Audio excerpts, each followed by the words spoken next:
Good morning बच्चों। आज आपकी वर्कशीट 62 है, जो कि क्लास 6 to 8 के लिए है।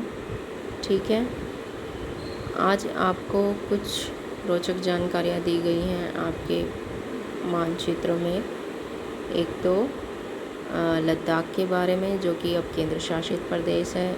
दूसरा आपके केरल राज्य के बारे में, ठीक है, जो कि आप छठी में ये टॉपिक पढ़ चुके हैं, विविधता में एकता वाले देश में, कि किस तरीके से हमारा देश विभिन्न राज्यों में बटा हुआ है और विभिन्न राज्यों में विभिन्न तरह के कल्चर्स हैं, संस्कृति है और मौसम का इफ़ेक्ट भी अलग अलग राज्यों में अलग अलग है।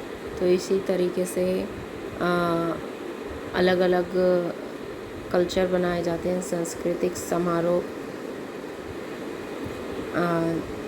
जैसे कि आपने देखा आपके फेस्टिवल्स अलग अलग होते हैं, है ना। कुछ तो होते हैं जो पूरे देश में एक जैसे मनाए जाते हैं, जैसे दिवाली, होली। कुछ होते हैं जो विशेषतः अलग अलग राज्यों में अलग अलग टाइम पे मनाए जाते हैं, हर जगह नहीं मनाए जाते। तो इस तरीके से हमारा देश विविधता में एकता वाला देश कहलाता है। ठीक है, तो सबसे पहले हम लद्दाख के बारे में देख लेते हैं। पहले तो आप देखें कि लद्दाख जम्मू कश्मीर के पूर्वी हिस्से में पहाड़ी में बसा एक ठंडा रेगिस्तान है। तो आप देखेंगे यहाँ पर कि सबसे ऊपर जम्मू कश्मीर राज्य था हमारा, अब वो क्या बन गया है, केंद्र शासित प्रदेश बन गया है। वो जो जम्मू कश्मीर राज्य था 2 हिस्सों में बट गया है, एक तो लद्दाख के रूप में केंद्र शासित प्रदेश और दूसरा हिस्सा जम्मू कश्मीर ही है, लेकिन अब वो केंद्र शासित प्रदेश है। जैसे कि मैं आपको यहाँ दिखा देती हूँ, ये रेड से जो मैं इंडिकेट कर रही हूँ, ये रेड जो है ये आपका लद्दाख है, जो कि केंद्र शासित प्रदेश है। ठीक है, अब क्या कह रही हैं यहाँ पर, यह इलाका हर वर्ष काफ़ी लंबे समय तक बर्फ़ से ढका रहता है। इस क्षेत्र में बहुत ही कम पेड़ उग पाते हैं। पीने के पानी के लिए लोग गर्मी के महीने में पिघलने वाली बर्फ़ जो होती है उस पानी पे डिपेंड रहते हैं, ठीक है, निर्भर रहते हैं। यहाँ के लोग ख़ास किस्म की भेड़ें पालते हैं जिसमें पश्मीना ऊन मिलती है। यह ऊन कीमती है, इसलिए पश्मीना शॉल बड़ी महंगी होती है। मैंने आपको छठी में पढ़ाया है ना, अगर आपने ध्यान से पढ़ा है और जिन बच्चों ने ध्यान से सुना होगा उन सबको पता होगा। लद्दाख के लोग बड़ी सावधानी से इन ऊन को इकट्ठा करके कश्मीर के व्यापारी को बेच देते हैं। मुख्यतः कश्मीर में ही पश्मीना शॉलें बुनी जाती हैं। यहाँ के जो लोग होते हैं, यहाँ जो लोग रहते हैं, वो दूध से बने पदार्थ जैसे कि मक्खन, चीज़, जो कि खास किस्म का छेना होता है, मांस आदि खाते हैं। हर एक परिवार के पास गाय, बकरी और याक होती है। ठीक है बेटा, अब जो नेक्स्ट है राज्य के बारे में, वो है आपका केरल। ठीक है, तो आप देखेंगे यहाँ पर केरल कहाँ पर है, कहाँ पर है बच्चे, आपको जैसे ये एरो से दिखाई दे रहा है ना, तो ये पतली सी लाइन यहाँ पर जो कि भारत के दक्षिण हिस्से में मौजूद है, ये आपका जो मैंने रेड से फिल किया है वो है आपका केरल। ठीक है, अब देखते हैं केरल के बारे में क्या कह रहे हैं।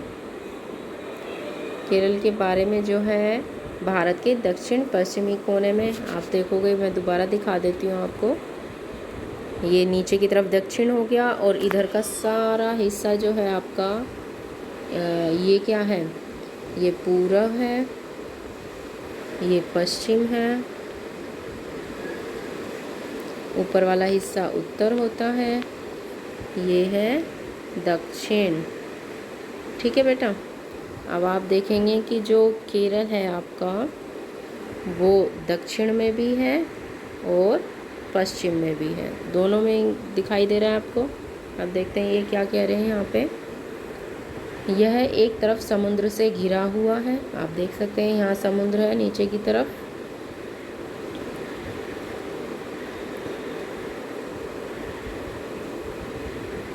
और दूसरी तरफ पहाड़ियों से। इन पहाड़ियों पर विविध प्रकार के मसाले जैसे कि आपकी काली मिर्च, लौंग, इलायची आदि उगाए जाते हैं। इन मसालों के कारण यह क्षेत्र व्यापारियों के लिए बहुत ही आकर्षक बना है। सबसे पहले अरबी एवं यहूदी व्यापारी केरल आए। ऐसा माना जाता है कि ईसा मसीह के धर्मदूत थॉमस यहाँ लगभग 2000 साल पहले आए। भारत में ईसाई धर्म लाने का श्रेय उन्हीं को जाता है। अरब से कई व्यापारी यहाँ आकर बस गए हैं। इब्न बतूता ने, जो करीब 700 साल पहले यहाँ आए, अपने यात्रा के वृत्तांत में मुसलमानों के जीवन का वर्णन किया है। इब्न बतूता यहाँ 700 साल पहले आए थे। ठीक है। मुसलमान समुदाय की यहाँ बड़ी इज्जत थी। वास्को डी गामा पानी के जहाज से यहाँ पहुँचे, जो पुर्तगालियों ने यूरोप में भारत तक का समुद्री रास्ता जाना। किसकी वजह से? पुर्तगालियों ने जो कि यूरोप से आए थे, भारत का समुद्री रास्ता किसकी वजह से जाना? वास्को डी गामा की वजह से। ठीक है। अब ये टॉपिक हमारा कंप्लीट होता है। अब हमारे से प्रश्न किए गए हैं यहाँ पे। पहला है, भारत के राजनीतिक मानचित्र में अपने गृह राज्य को खोज कर लिखिए। अब गृह राज्य क्या होता है ना? क्या होता है गृह राज्य? गृह राज्य वो होता है, गृह माने घर होता है, तो जिस राज्य में हम रहते हैं उसको गृह राज्य कहते हैं।